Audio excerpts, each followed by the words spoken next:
Hello.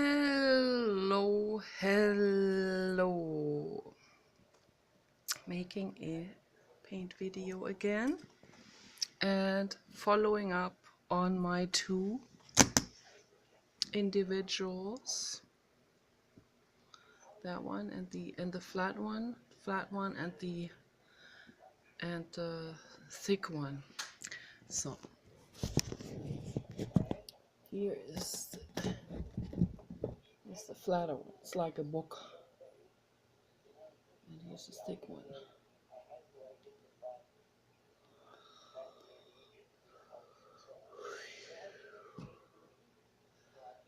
Art festival. We are dancing to the art festival. Can't wait until I'm completed. And me too. And then we're gonna be dancing a whole lot. So, yep. Okay. So now I'm going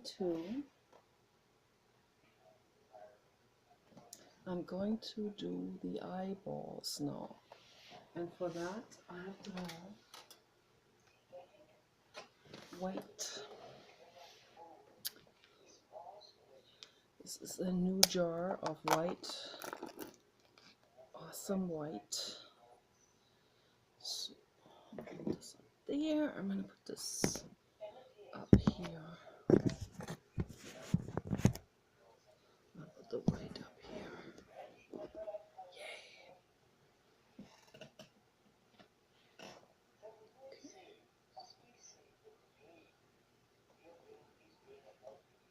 Nice, nice, nice. I'm doing the eyeball like this. The part in the middle that sticks out a little bit, that's gonna be painted in I guess purple, because that is the pupil.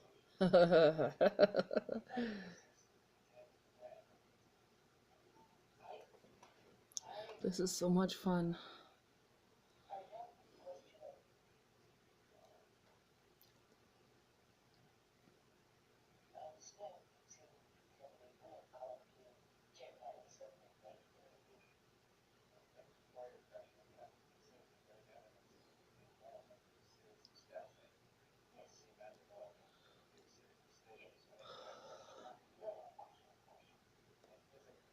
Always breathing. I have to remind myself when I rewatch my videos, which is good for me to do, then I can actually sort of duplicate myself, and the video me tells me to breathe, and then I breathe and I go like, thank you, Nicola. Oh my God, I forgot to breathe. Breathe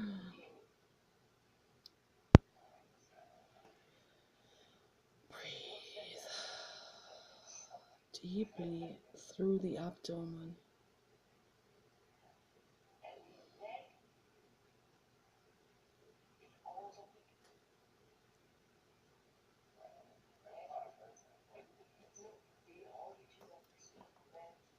Yes, I am having eyes. I see it all. Oh,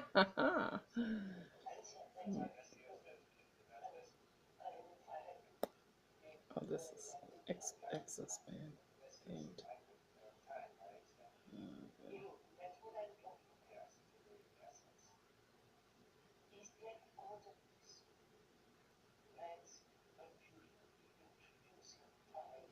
Listening to Jiddu Krishnamurti talking to Dr. David Bohm and a Buddhist scholar.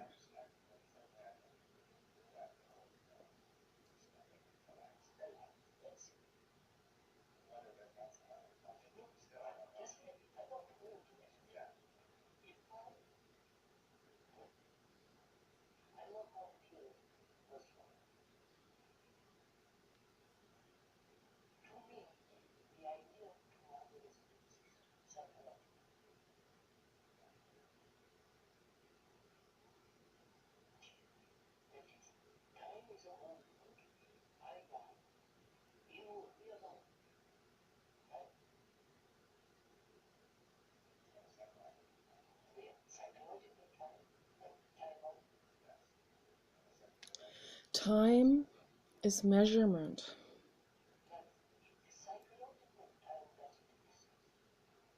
That's why we need to dissolve psychological time.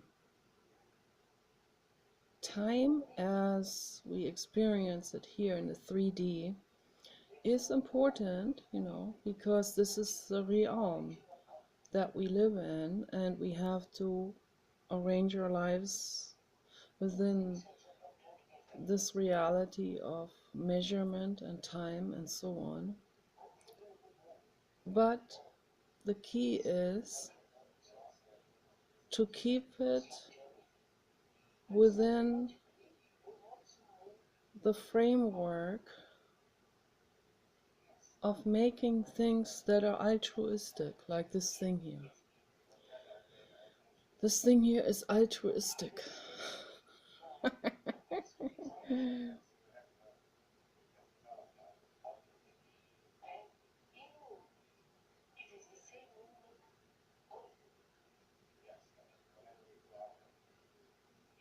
That is fun. That's really fun to make art, and I make this happen within the 3D realm. This is 3D, and it's also measurable. So, and this is being created within a specific time frame. So, but time and measurement can become an obstacle for humans, not for animals, because the animals, they live in the now. That's why the human species is an intermediate. It's an unfinished product, kind of dangerous a little bit. So, because they have the ability to think into the abstraction of tomorrow and the day after tomorrow, if we, like I said, keep this in the framework of making altruistic things, making things that are free from the measurement of self, the measurement of I am whatever, let me find an example. The measurement of I have a diploma hanging on the wall, or I am I am accomplished, or I am a photo model, which I'm not. Okay, I don't have a diploma on the wall either. I wouldn't have a diploma on the wall even if I had a diploma. So the few diplomas I have, they're not something to brag about anyway. But if I had a diploma to brag about, I would not brag about it, and I would find bragging kind of embarrassing. So, which is also egoic. but but I'm not a god, so I feel embarrassment sometimes about things. It's a natural thing that happens because we are human. We're human animals. So all of these things happen within the species because of the thinking in time, thinking in measurement. The monetary system is thinking in measurement, accumulating wealth is thinking in measurement. It can be good to accumulate wealth, but if it becomes an obsession, if it becomes a competition, and if it becomes something that people become sick over, which they do, then that is measurement gone wrong. It happens all the time, and people become obsessed, and as they usually do, because then one thing can escalate, and it becomes a mental illness, actually.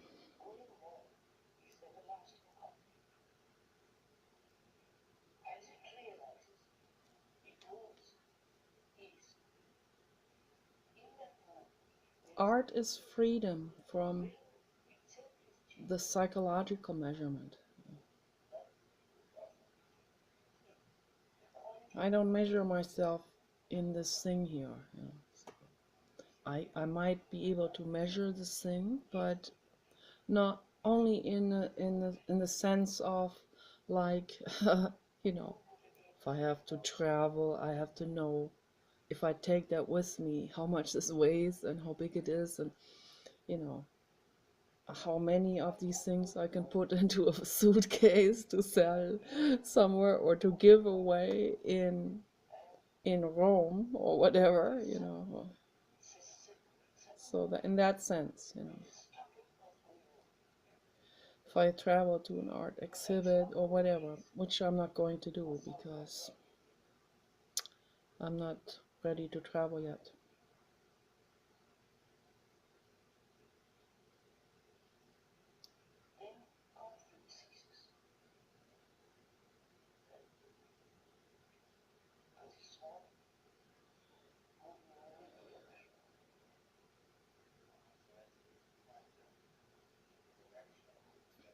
Measurement in terms of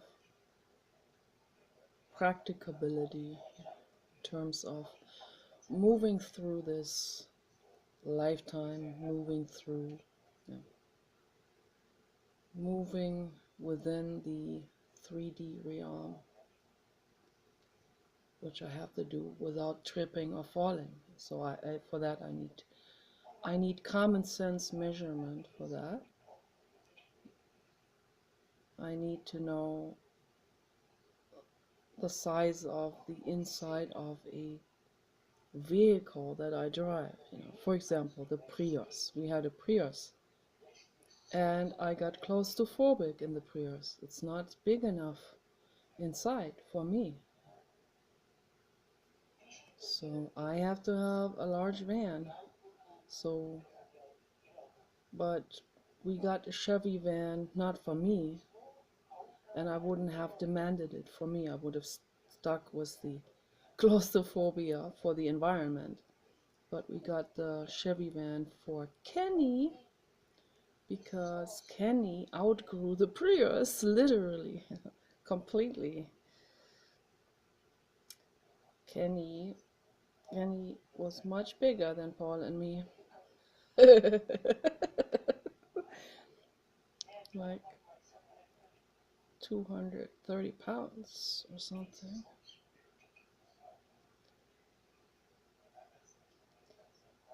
And 8 feet tall. So when he was standing up, actually his back was pushing hard against the ceiling, and he couldn't stand all the way up, and he rubbed all his white hair onto the ceiling. So whoever has that Prius now, they have the blue god hair on the ceiling, and that is beneficial for you. That is a good thing. That's blue god energy that will protect you on all of your travels. So measurement in terms of, you know, do I fit into that car? But not measurement in terms of like measuring myself with someone else. That I don't want to do. That's misery, to measure yourself with someone else. So got this one finished. Put this up here. Close this.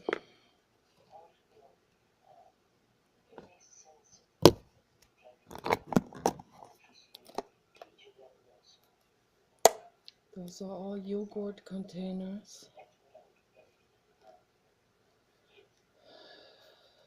Practical for mixing acrylic paint. Make sure always to close the lid very tightly because they tend to harden very fast. So now I'm going to, let's see this one here. That is already hardened,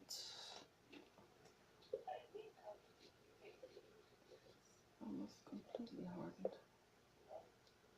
I'm going to use the rest for my other Sculpey, Play-Doh figures.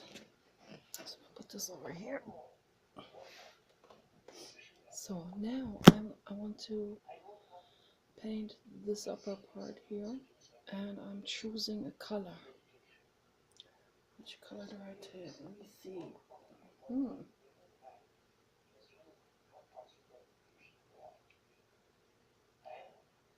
I'm gonna take green. So, yeah, this is gorgeous. This green is awesome. Awesome.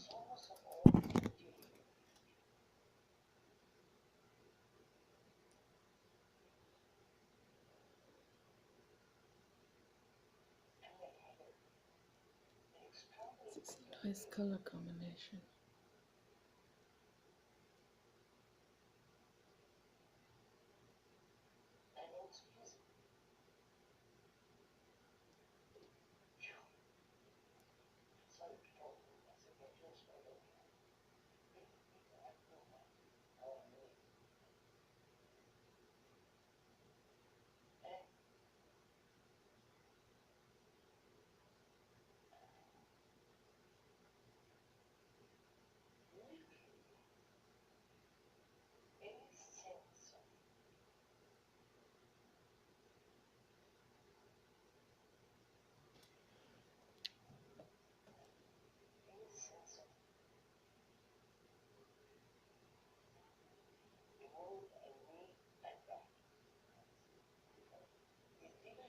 This one is coming apart. Get a new one.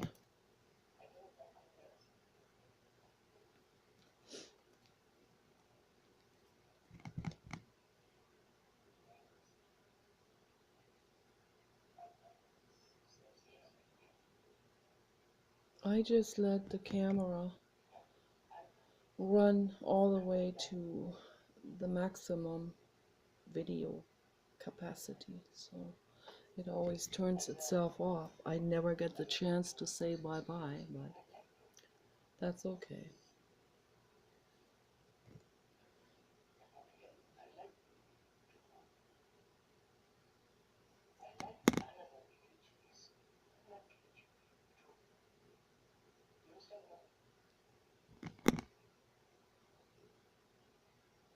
There's a celebrity I would love to meet, and she is 10 years old, an amazing artist, and her name is Elita Andre from Australia. I highly recommend to everyone to check out her videos. She started painting before she was 1 year old. 1 year old. She was like 8 months old or something. Very amazing. Amazing. Genius artist.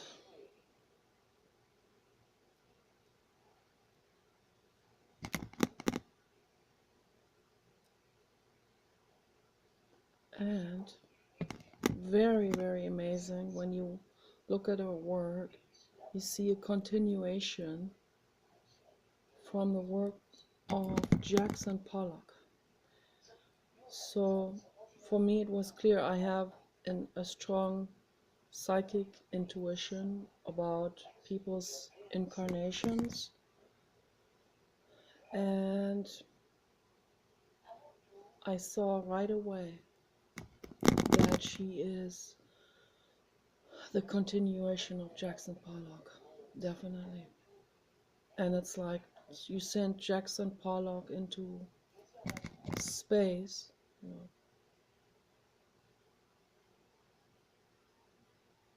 into the Andromeda fog and back. And so he came back after having been in the Andromeda fog. And now a girl, uh, for different lifetime experiences.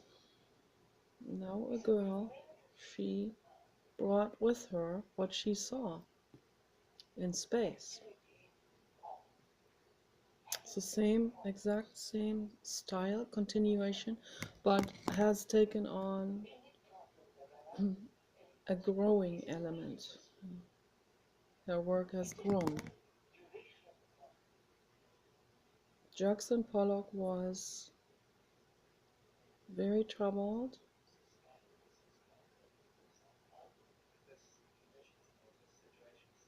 a very troubled indigo soul, and it was at the end of his life that he became an angel soul. He transitioned over into angel soul. This happens during the lifetime, not in the beyond. We don't grow in the beyond. We only grow when we're in an existence. And there are existences in outer space too. Some of them are equally condensed and heavy and hard. And some of them are much lighter and in gas form. And some of them are just in light form. So it requires a very advanced soul to get into a light form existence. The stagnator souls, they are an energetic match to life here on earth, but sometimes more advanced souls come into this existence as well in order to help and to give us some comfort so that we can make it through and not have to throw it all down and say, oh, I've had it. I'm heading out back to the Andromeda fog. So they come here to help us make it through so that we don't have to keep coming back, and we can, finish a lifetime and do our growing and learning during that lifetime.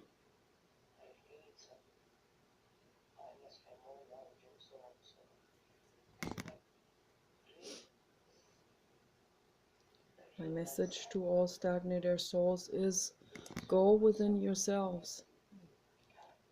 You don't have any other choice.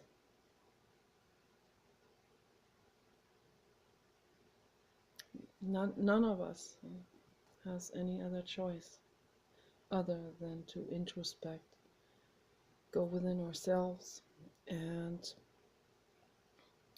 become our own observers and our own critics, and continue to grow and continue to learn and take responsibility for things, even if it's difficult, even if other people threw rocks into our path. We still have to take responsibility for our lives.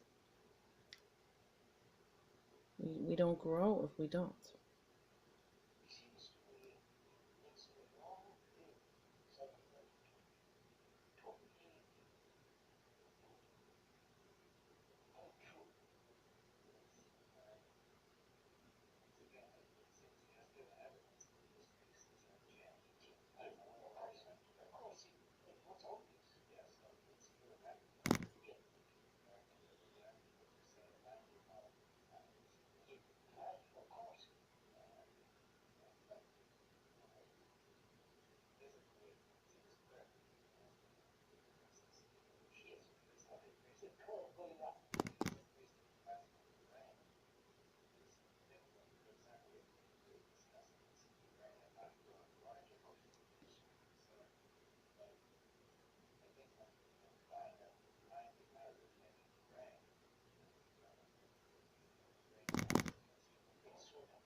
Nice.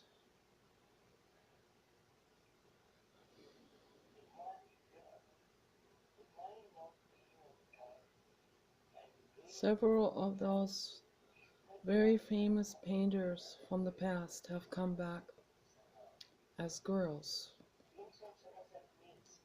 children and teenage girls.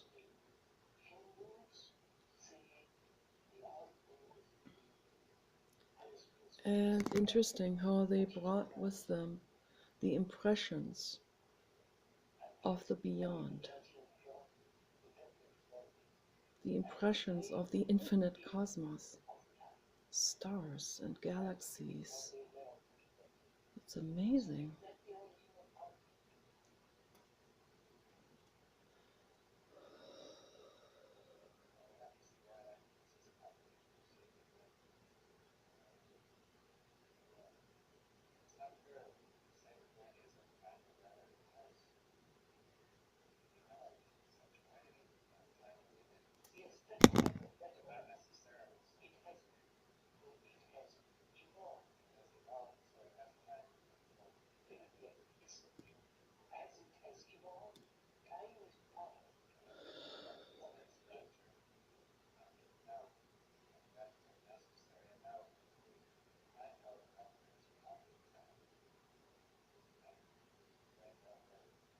So in meditation, we can go into the realm of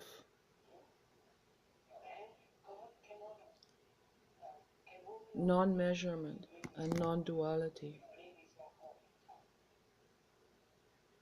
It is possible. And when we do this, we see all of it laid out in front of us. Our life, our struggles, our dualistic thinking. And when we see it and recognize this, then we learn and we go, yeah, it's true. I was thinking dualistically. And then in that moment, I can stop doing it.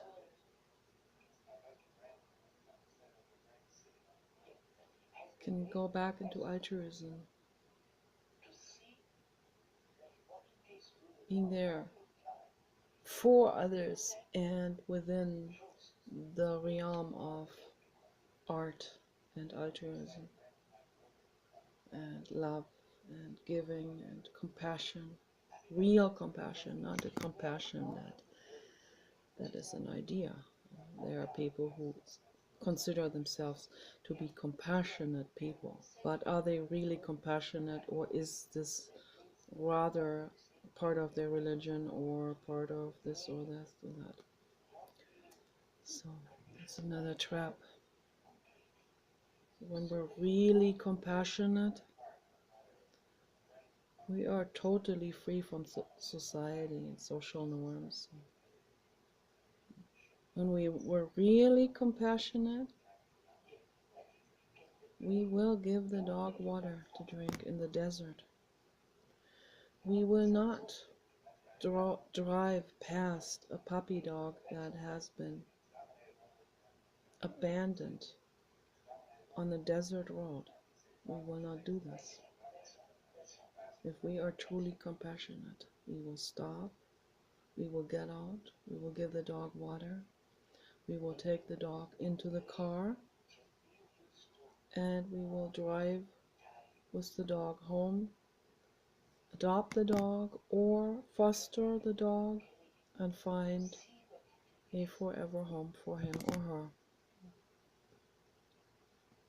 That is true compassion. And we are not rewarded for it.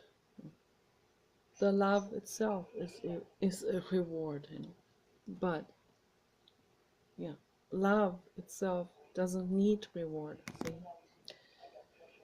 So the love is an urgency. When you love,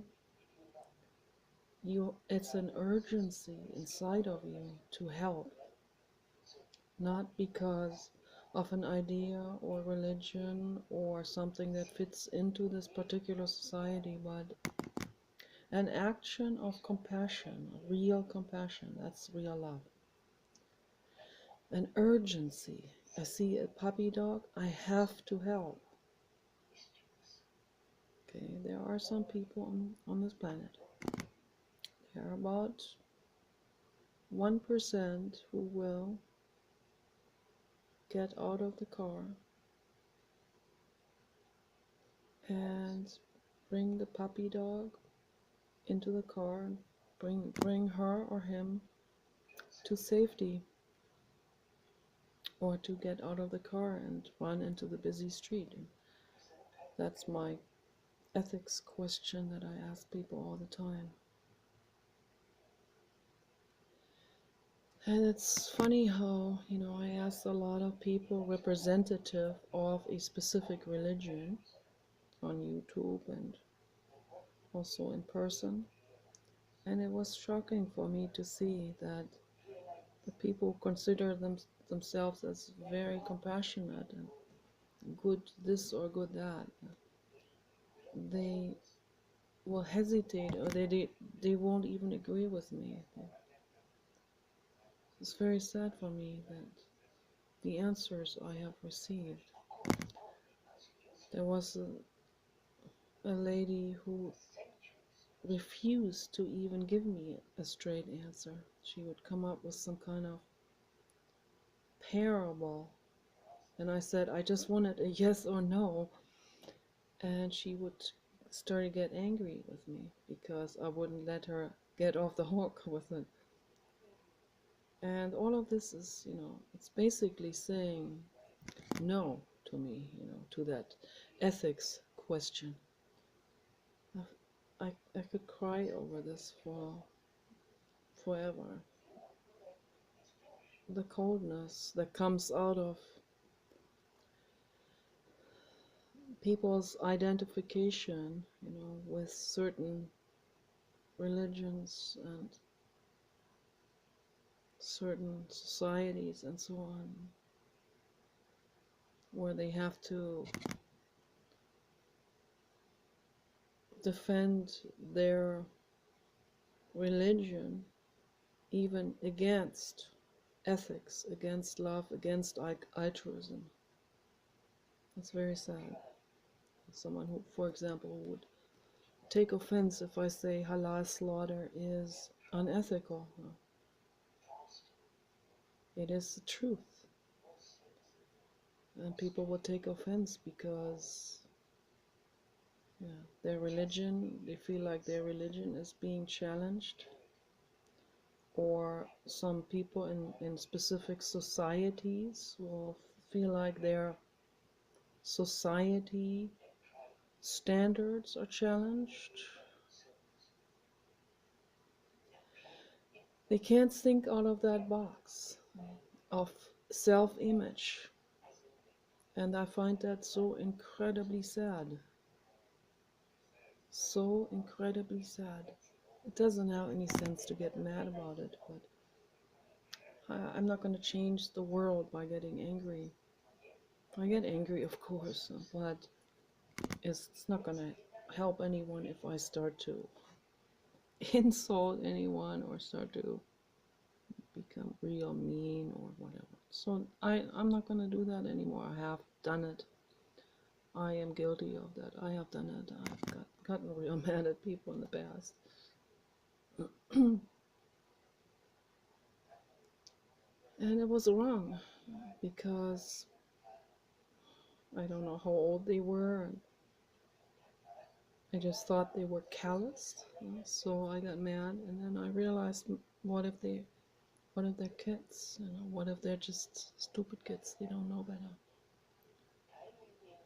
That's all they have learned in their lives. Who knows which society they came from? Terrible society, monstrous religion, and so on. They just don't know better. Teaching can only happen if I meet people where they are, and if I'm not judgmental. Otherwise, it's a waste of time, and it just causes more harm than good.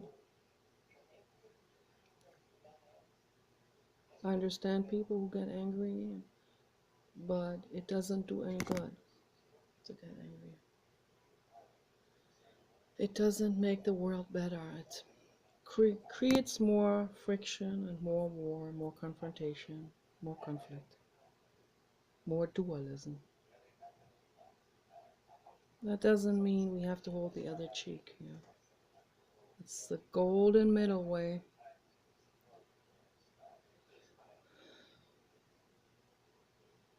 And that applies to politics as well. We have to go the golden middle way.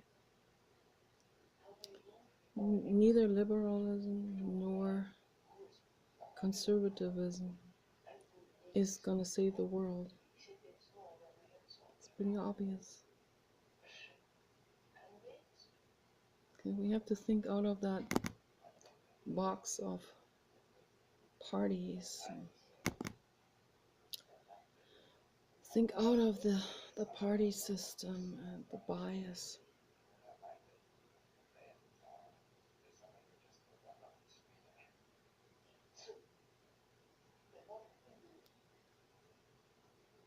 Think for yourselves. That's basically what I'm trying to say. We have no other choice. And each person is responsible to do that. Very, very, very, very, very responsible.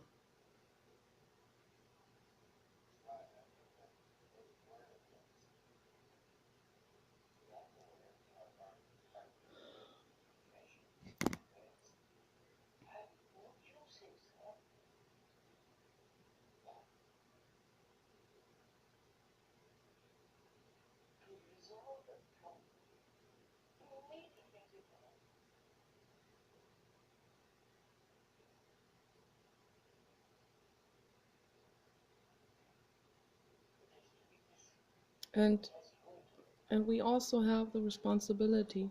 I was in a chat room earlier, and they were all drinking. It was obvious from the way they were writing, and they also admitted it. And I'm not judging or anything. I used to drink alcohol too in the past. I quit all of this at 25 because I knew it wasn't going anywhere. It wasn't. If I wanted to learn and make progress in my life, I had to quit all of this.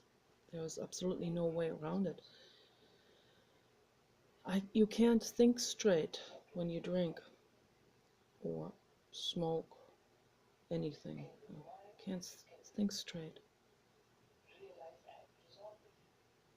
Can't think straight if you take drugs, or even pharma drugs. You can't think straight if you take drugs or medication. There used to be a cocktail of pharmaceutical drugs for depression and horror thoughts and all of this. Risperdal, that was the worst one of all. Boy, Risperdal. I even made a painting about Risperdal. Oh goodness. I thought I was buried alive with that drug. And then the psychiatrist said, "Sweetie, you had to take the side effect drug too." Oops. She didn't make that very clear to me though. Oh my goodness. What a terrible, terrible industry that is. It's greed. Oh, it's so neurotic. The entire industry of psychiatry and pharmaceutical drugs. It's just totally based on greed and nothing else. And they don't give you any common sense advice. It's very common but not sensical.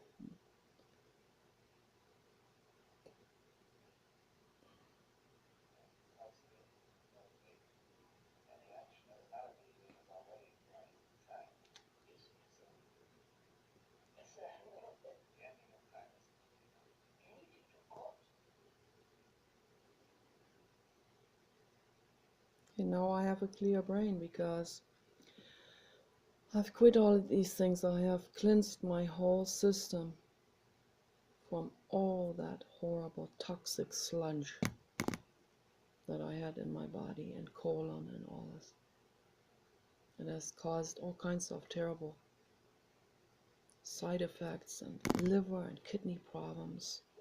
So bad I couldn't even walk anymore. I had no more energy. We used to go hiking a lot. I'd like sit down on the hiking trail and I said, I can't go any further. And I knew it was the drugs, the cocktail of all these pharmaceutical drugs that my psychiatrist, Professor Shapiro, which is a very common name for psychiatrists in LA. Older man, I wonder how he's doing. I wonder if he's still there. Because he was already very old. He's given me all these samples to save my money. Then I ended up taking 100 of those pills. And I said to Paul, sorry, but I took 100 of those pills. And he said, should I call the ambulance? And I said, I guess so. And then I became really drunk on all that stuff when it started to kick in. And that was in the ER. And there was a nurse from Hanover, Germany. Oh my gosh, I was amazed. The head nurse there was so I was talking to her in German, complaining about George W. Bush. I'll never forget. And she kind of silently nodded, because I know she agreed with me, even though they're not supposed to talk about all of this, but she didn't. I was the one talking. Yeah, and then the drugs took their course through my body. The charcoal drink didn't do very much anymore either, because all of this had already gone down. I waited a little too long to have the stomach pumped out. Yeah, and then I ended up tearing the EKG strings off me. It's like kind of like Hulk, the Hulk starts to tear all that stuff off, and that was kind of, I don't even remember that I did it. They told me. And then my body started screaming. It was a death scream. I know this is not a very uplifting subject. I can laugh about it though. Now I can laugh about it. Yeah, and then they came all running in and they saw that I had fallen on the ground and with all of that torn off, and I was in a coma. And then next thing I realized was several hours later I woke up and there was Paul crying next to me, holding my hand. I will never talk harshly to you ever again. It's not worth it. It's never again. Well, next day or the day after the next, he started talking harshly again. Because, those are hardwired mechanism. When the thing underneath is not resolved, then it doesn't matter how much we make a decision, not to do something, because it's not resolved underneath. We will only quit our bad habits once the thing underneath is resolved. So in that sense, I don't judge him. I was triggering him all the time and not consciously, not knowing, not deliberately, but I was triggering him. As I was triggering a lot of people, my mother too, and I was always triggering. I'm always triggering people. Indigos, they do that. Not deliberately, not to hurt any, not to create a confrontation, but when we're an indigo, on that indigo level, we trigger people. That's all there is to it. You can't avoid it. It happens. So once you're an angel soul like Mirka, then you are beyond that very difficult phase. You have made it through. Like Papa Dog, he's made it through. And Elita Andre has made it through. So a lot of people have made it through. Come out on the angel level.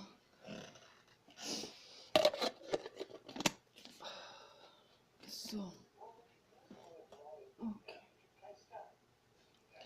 Now, let's see.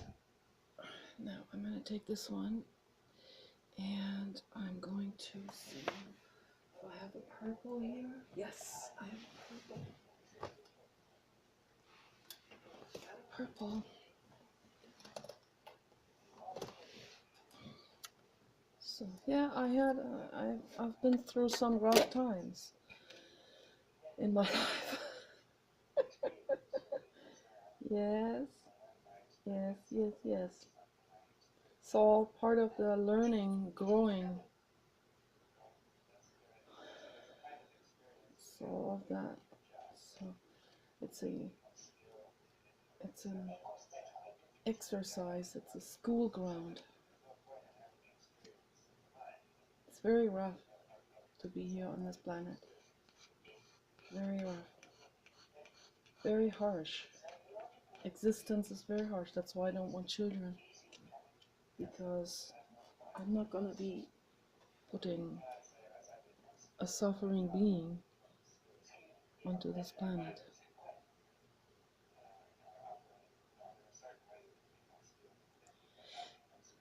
Beautiful.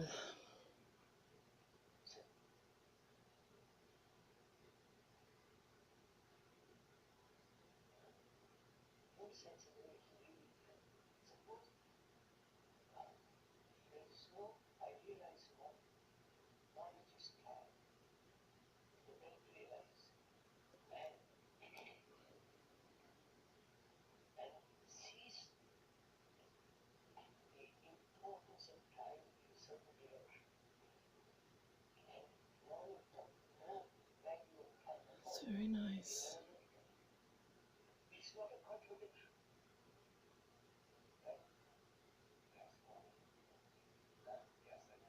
I would love to meet the reincarnation of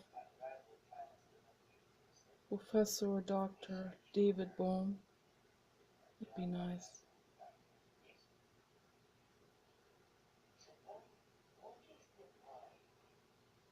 Talk to him about metaphysics.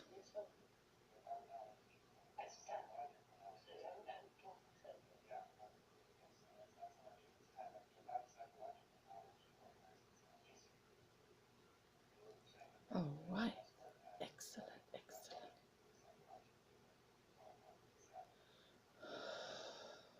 I'd love to meet Elita Andre. That'd be so amazing.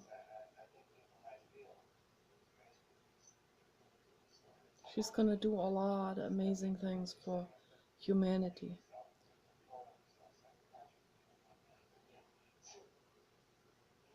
I don't like that word, humanity. I mean, humanity in the sense that she's gonna help people. She's gonna help people psychologically, which in turn, because it's humans that are kind of running this planet, unfortunately, and so that the humans she's helping will be nicer to the other living beings, to the all the animals, the domestic animals and the wild animals. So, and be protective of our environment and so on. So in that sense.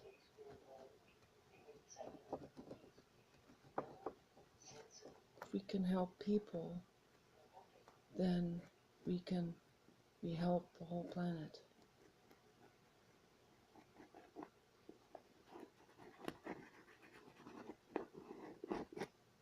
I want all living beings to be freed from suffering. Humans suffer in the brain. That's why they cause suffering. So when we can help humans heal, then they will in turn not cause so much harm anymore. Not cause another living being to suffer anymore. That is what I wish for.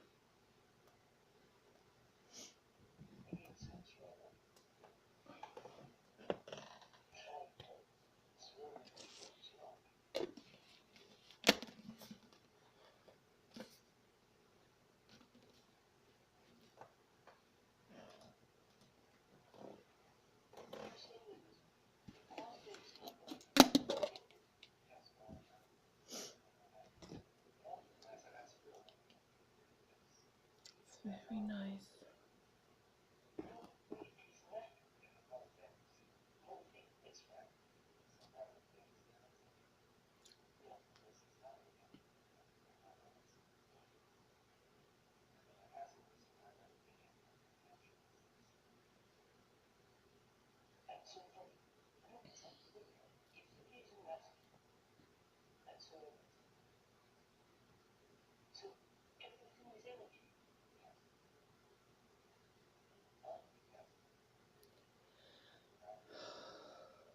Stephen Hawking is finally free.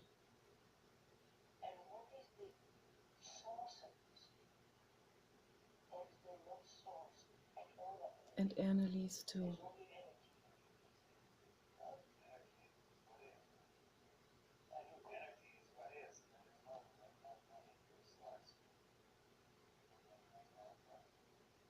And Robin Williams too.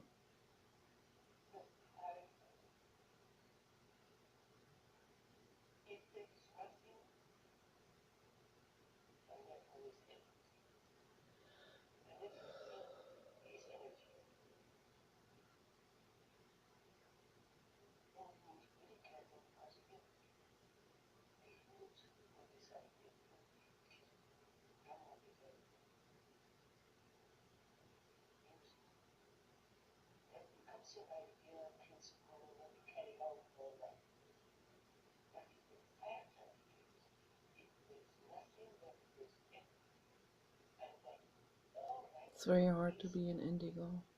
Very, very difficult. It's probably the most difficult phase in growing.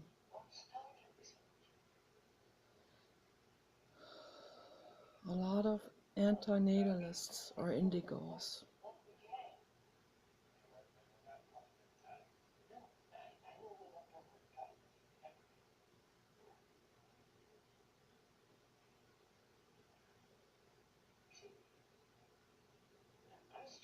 What people call star child is actually an angel soul.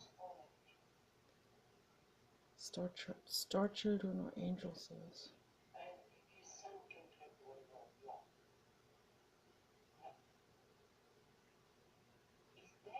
Crystal children too. Those are angel souls.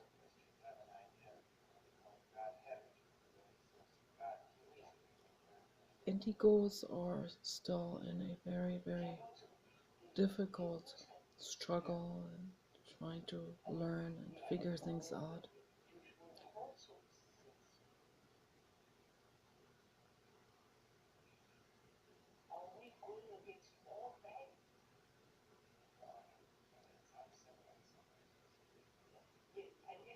This is a nice color too. Beautiful. It's a nice peachy off-white. I love it.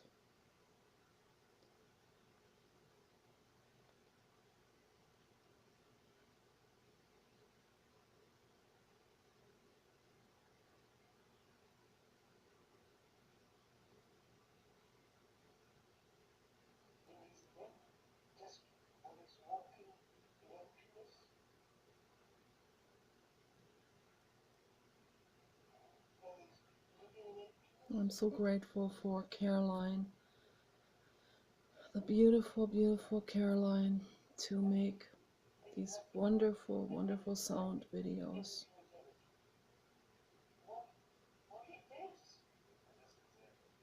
She's helping so many people.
Hmm.